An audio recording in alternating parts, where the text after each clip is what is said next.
자, 여러분, 우리 성남초등학교 어린이 여러분 안녕하세요. 과학전담 선생님 장헌걸입니다.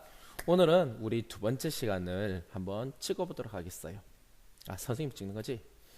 아무튼 선생님 너희들 예쁜이랑 귀염둥이들 그리고 또 동글동글이들을 만나서 참 반가워. 자, 오늘도 선생님이 오늘은 10분 안에 한번 마치도록 노력해 보겠습니다. 원래 동영상이 10분 이상 길어지면은 지겨워. 그리고 혹시나 모르겠는 아이들은 이거 다시 한번 더 돌려보면 되니까 선생님 수업 끝났다 하고 해서 모르면은 또 다시 돌려보고 또 이해할 때까지 한번 돌려보세요. 자, 오늘은 변인 통제라는 것에 대해서 한번 알아볼 거예요. 변인 통제가 뭘까? 나중에 한번 우리가 같이 한번 배워봐요. 그리고 변인을 통제하여 탐구 문제를 해결할 수 있는 실험 계획을 세워보도록 하겠습니다. 오늘은 실험 계획을 세울 때 이제 변인을 통제를 해서 실험을 어떻게 할 건지를 배우는 그런 내용들입니다. 자, 그러면은 이제 페트병에 물질을 넣고 흔들었을 때의 온도가 어떻게 변하는지 알아볼 수 있는 실험 방법을 생각하여 봅시다. 우리가 지난 시간에 배웠을 거예요. 어떤 물질이 가장 온도가 많이 올라갈까? 하고 거기에 대한 우리가 궁금증이 생겼었다는 것을 알 수가 있습니다.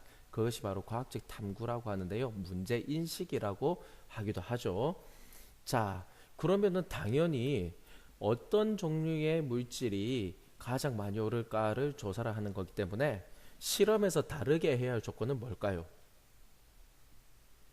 맞아요. 흔들어야 되는 물질을 다르게 조사를 해야 되는 거예요. 뭐 예를 들어서 모래를 흔들겠다. 그리고 설탕을 흔들겠다. 그리고 좁쌀을 흔들겠다. 이렇게 우리가 이 세 가지를 다르게 하는 거예요. 그것을 바로 물질의 종류라고 그래요. 흔드는 물질을. 이해하겠어요? 네, 그 다음 두 번째. 두 번째는 실험에서 갖게 해야 할 조건을 한번 찾아봐야 돼요. 예를 들어 생각해 보세요. 모래를 흔들 때는 여러분들이 3분 동안 열심히 흔들었어. 근데 설탕 흔들 때는 그냥 3분을 동안 흔드는데 한 번, 두 번, 세 번 이렇게 하면서 한 번, 두 번, 세 번 이렇게 흔드는 거랑 모래는 한 번, 두 번, 세 번, 네 번 이렇게 흔드는 거랑 그 다음에 맨 마지막에 좁쌀은 한 번, 점점점 한 번 이렇게 흔들었을 때랑 과연 어떨까요? 다르겠죠? 그래서 이제 우리가 갖게 할 조건들은 물질을 흔드는 시간과 빠르기 여기 이거는 같게 해야 돼요. 그리고 또 뭐가 있는지 한번 볼까요? 물질의 부피. 만약에 여러분들이 모래는 이만큼 흔들었어. 그런데 설탕은 요만큼 흔들었어. 좁쌀은 이만큼 흔들었다 해봅시다. 그럼 어떻게 될까요? 이렇게 양이 다르다면은 온도가 나중에 어떻게 될까요? 달라질 가능성도 있겠죠. 그래서 우리는 이걸 다 똑같이 하기 위해서 150ml 정도 눈금 실린더로 우리가 재서 넣어 본다는 것입니다. 그 다음에 그 다음에 페트병의 종류와 크기. 당연히 페트병의 종류와 크기도 이제 종류가 같은데 이를 해야 되겠죠. 예를 들어서 페트병 크기가 이만해. 우와, 이만해. 어우, 크다. 페트병. 근데 좁쌀은 모래는 요만큼 만났어. 이렇게 흔드는 거랑 페트병 크기가 이만하고 모래가 한 요 정도 들어가는 거랑 두 개가 실험 결과가 달라질 수도 있겠죠. 그 다음에 실험 장소 이거 정말 웃기지 않겠어? 하나는 남극에서 실험할 거야. 하나는 사막에서 실험할 거야. 당연히 어디가 온도가 많이 올라가겠어? 그렇지, 남극이겠지. 아니야, 사막이겠죠. 선생님 농담이야. 근데 혼자서 농담하려고 하니까 내가 아재 되는 것 같다. 미안해, 이해해줘. 자, 실험에서 관찰하거나 측정해야 할 것을 생각하여 봅시다. 자, 이제는 그 실험을 하면서 관찰하거나 측정해야 될 것들을 생각해 봐야 돼요. 즉 물질이 들어있는 페트병 흔들기 전 이제 관찰하거나 측정해야 되는 게 바로 온도를 측정해야 되겠죠. 흔들기 전의 온도랑 우리가 지난 시간에 봤던 거는 흔들기 전의 온도가 18도였다는 동영상을 봤었을 거예요. 근데 모래를 흔들었더니 모래 흔든 후에는 21도가 됐다라는 그런 동영상을 한번 봤었습니다. 이렇게 흔들기 전과 흔든 후의 온도를 재야 돼요. 모래의 흔들기 전 온도, 그 다음에 모래 흔든 후의 온도, 좁쌀의 흔들기 전 온도, 좁쌀의 흔든 후의 온도, 그 다음 설탕이 흔들기 전 온도, 설탕이 흔든 후의 온도, 이렇게 우리가 알아야 됩니다. 자, 실험에 필요한 준비물을 우리가 한번 써볼까요? 우와, 엄청 많죠. 우리가 지난번에 지난 시간에도 여러분들이 실험 관찰에 이런 데 보면 나와 있었을 거예요. 모래, 좁쌀, 설탕, 우리가 이 세 가지 종류의 온도 변화를 알아볼 거기 때문에 모래, 좁쌀, 설탕이 필요해요. 그리고 눈금 실린더 150ml 넣어야 되니까 투명한 페트병 500ml짜리로 우리는 동일하게 할 겁니다. 그 다음에 약숫가락, 종이컵 3개, 알코올 온도계, 스탠드, 링, 집게잡이, 실, 반코팅 면장갑, 초시계 등이 필요해요. 자, 여기서 투명한 페트병 3개, 종이컵 3개, 이거는 왜 3개씩일까?는 선생님 나중에 수업 시간에 물어볼게요. 혹시나 여러분들이 생각을 해서 수업 시간에 대답해 주길 바랍니다. 자, 이제 실험 과정을 정리해 봅시다. 제일 처음에 어떻게 해야 될까? 먼저 모래를 재서, 그냥 좁쌀을 재서, 설탕을 재서 넣고, 그 다음에 흔들기 전 온도를 다 알아보고, 나중에 흔든 후의 온도를 측정해보고, 맨 마지막 그것의 결과를 정리를 하면 되겠죠. 이렇게 간단한 것들을 우리가 한번 어떻게 봅시다. 여러 가지 물질을 준비하고, 아까 선생님이 흙, 좁쌀, 설탕 준비한다고 그랬죠. 페트병에 각각 같은 부피의 물질을 담은 뒤에 150ml씩 담자고 했어요. 기억나요? 흙, 아유, 야, 이거 선생님 다음에 펜을 가져올게. 흙, 좁쌀, 10분 넘어가는데 미안해. 조금만, 오늘도 조금 좀 참아봐. 쌀, 설탕을 이렇게 준비를 하고, 같은 부피를 했으니까 150ml라고 했어요. 기억나요? 그 다음에 처음 온도, 선생님이 흔들기 전에 온도를 측정한다고 그랬죠. 그리고 3분 동안 흔든 뒤에 나중 온도를 측정합니다.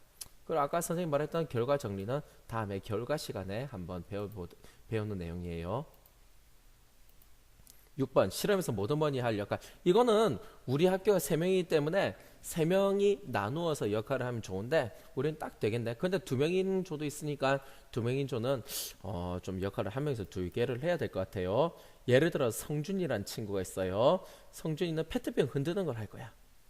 그리고 진영이란 친구는 초식을 해가지고 시간을 측정을 하도록 하겠습니다. 하은이 같은 경우는 실험 결과를 기록하는 그런 활동, 그렇게 우리가 역할을 정할 수가 있습니다. 이해하겠어요? 자, 그러면 계획한 대로 이제 우리가 아직 실험한 건 아니고 계획한 대로 시험을 한다면 어떤 결과를 예상할 수 있을지 생각하고 이야기를 해볼 건데요. 우리가 이 실험을 하기 전에 저는 이 실험이 이렇게 될 것 같아요 라고 생각해 보는 거예요. 예를 들어서 저는 모래가 가장 뜨거워질 것 같아요. 저는 설탕이 가장 뜨거워질 것 같아요. 왜? 모래는 입자가 굵기 때문에, 모래는 흙이 많이 있기 때문에 모래에 넘어져 봐서 모래가 제일 많이 오를 것 같아요. 또 그 다음에 설탕은 왜? 설탕은 부드럽잖아요. 설탕은 물에 잘 녹기도 하잖아요. 이런 식으로 과학적인 요소를 넣어서 우리가 생각할 수도 있겠죠. 한번 봅시다. 페트병 속 모래의 온도가 높아지는 것처럼 모든 물질의 온도가 높아질 것 같습니다. 이 친구는 페트병 속 모래의 온도가 높아진 것 때문에 다른 물질들도 높아질 거라고 생각했네요. 이게 바로 페트병의 모래가 높아졌기 때문에 라는 게 과학적인 생각이에요. 때문에 다른 물질도 오를 거다. 이게 바로 과학적으로 여러분들이 판단을 하는 겁니다. 성준이는 뭐라 했을까요? 모래, 좁쌀, 설탕 중에 좁쌀의 알갱이가 가장 크기 때문에 좁쌀의 온도가 가장 많이 높아질 것 같습니다. 아까 선생님이 얘기했듯이 좁쌀이나 모래의 알갱이가 크기가 다르기 때문에 크기 때문에 온도가 가장 많이 높아질 것 같다라고 성준이는 얘기를 했네요. 자, 하은이는 뭐라고 얘기를 했을까요? 어떻게 결과를 예상했을까요? 설탕의 알갱이가 가장 작아 부딪히는 횟수가 많을 것이기 때문에 설탕의 온도가 가장 많이 높아질 것 같습니다. 설탕의 온도가 가장 많이 높아질 것 같아. 가장 알갱이가 작아서 이 친구의 과학적인 생각은 알갱이가 가장 작아서 부딪히는 횟수가 많아지기 때문에 설탕의 온도가 가장 많이 높아질 것 같다라고 얘기를 했어요. 자, 그거는 우리가 나중에 실험에서 알 수가 있겠죠. 자, 우리는 아직까지 실험 계획서를 작성하는 거기 때문에 계획하는 단계이기 때문에 그럼 변인 통제가 무엇인지 우리가 이번 시간에 한번 배워봐요. 변인이란 말은 다 쉬워요. 변하는 요인이란 말이에요. 변하는 원인. 자, 변인이란 것은 성질이나 모습이 변하는 원인을 물어보는 거예요.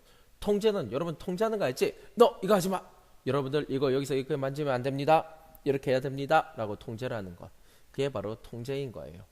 자, 그럼 이제 실험에서 다르게 해야 할 조건.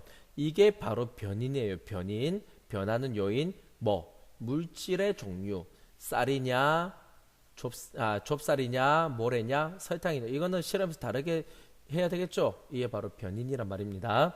그런데 실험에서 같게 해야 할 조건이 있어요. 물질의 부피. 쌀은 100ml 담았는데 모래는 1리터를 담았다. 그리고 또 설탕은 10ml를 담았다. 이러면은 부피가 다른 거죠. 이런 것들은 다 똑같이 150ml를 넣어준다고 그랬어요. 그리고 물질을 흔드는 시간과 빠르기. 좁쌀은 10분 동안 흔들었어. 그리고 설탕은 10초만 흔들었어. 이러면 두 개 차이가 날까요? 당연히 안 나죠. 그러니까 물질을 흔드는 시간과 빠르기는 똑같이 실험에서 통제되어야 돼요. 이게 바로 변인 통제입니다. 자, 세 번째 페트병의 종류와 크기. 아까도 말했죠. 페트병 1리터짜리에 150ml 넣은 거랑 2리터짜리에 넣은 거랑 500ml, 300ml짜리. 요즘에 보니까 200ml짜리 페트병도 있는 것 같은데 우선 300ml짜리 거기 물통에다가 흙을 넣고 하면은 그거 두 개는 또 차이가 나겠죠. 그래서 이런 것들은 다 변인 통제해 주는 거예요. 실험 장소는 아까 얘기했어요. 북극에서 할 거냐 사막에서 할 거냐.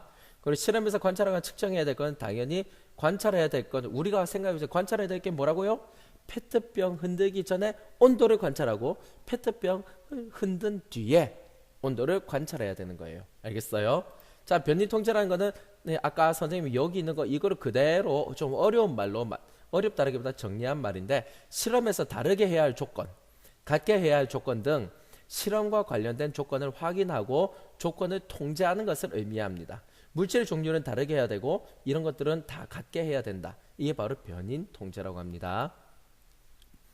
자, 실험 계획을 세우는 방법. 10분이 넘어갔나? 미안해. 자, 이제 다 했어요. 니들이 읽어볼래 이거 그냥? 자, 그래. 이거 멈춤해가지고 다 읽어봐. 다르게 해야 할 조건을 찾는다. 같게 해야 할 조건을 찾는다. 이게 바로 변인 통제라고 그랬어요. 관찰하거나 측정해야 할 것을 생각한다. 우리가 뭘 관찰할 건데? 온도. 모래를 흔들기 전 온도. 그리고 측정, 또 흔들고 난 이후의 온도. 이게 바로 관찰하거나 측정해야 할 것이고, 필요한 준비물들은 우리가 필요한 준비물 쫙 썼죠. 실험 계획서에 이런 게 들어가야 돼요. 이게 다 실험 계획서에 들어가야 되는 거예요. 실험 과정을 정리한다. 실험 과정 어떻게 정리한다 그랬죠?